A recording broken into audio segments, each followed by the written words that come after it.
Ayan, hello, good morning guys. Nag-travel ulit tayo ngayon sa Laguna Lake. Kaso, masama ang panahon. Tingnan natin kung anong sitwasyon ngayon sa Laguna Lake kahit malakas ang ulan. So, tara, samahan niyo ako.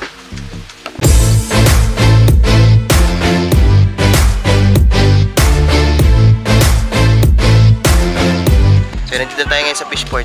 Magpiprepare lang kami ng mga dadali namin gaya ng yelo at asin.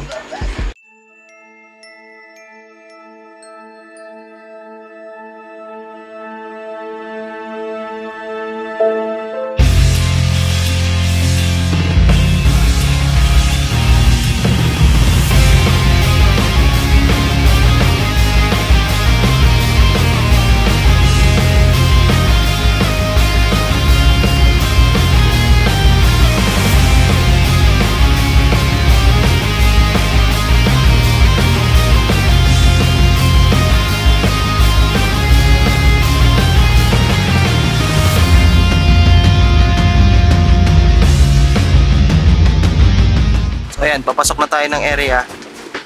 Ito yung pasokan, yung pinto.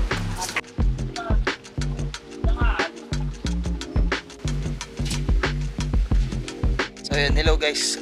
Nandito na tayo ngayon sa area. So yung estimate na huli dito sa Tarupit is 700.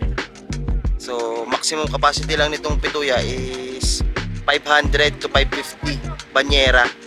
So tingnan natin kung lalahatin, then magpapahabol kami ng isa pang pituya. So let's see later. So see you later guys.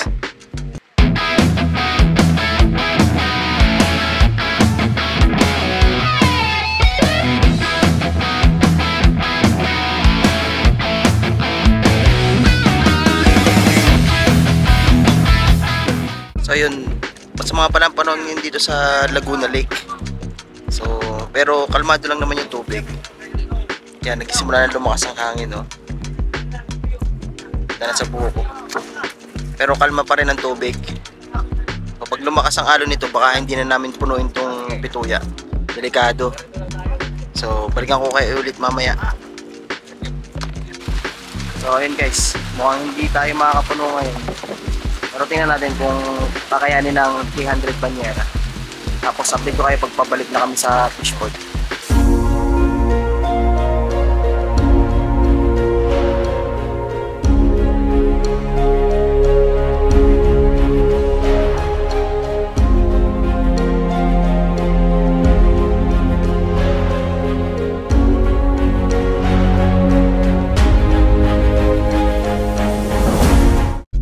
Ito nga pala yung pukot or fish net. So nilalambat pa yung loob ng fish pen para mahuli yung mga bangus or kahit anong isda nasa loob.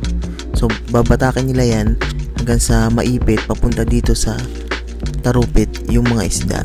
So pag naipit na yan, malapit ng isara. Yan, sinasara na nila.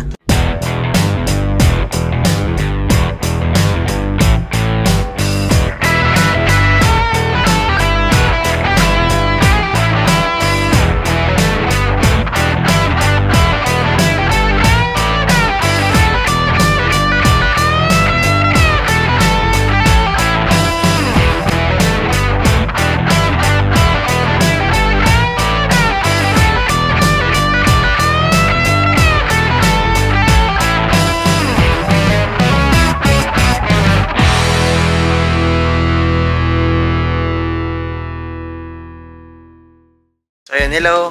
Dito tayo sa bahay. So yung nahango natin kanina is around 386 banyera. So kung nagustuhan mo tong video na to, please like, and kung bago ka pa sa channel ko, please subscribe. Thank you!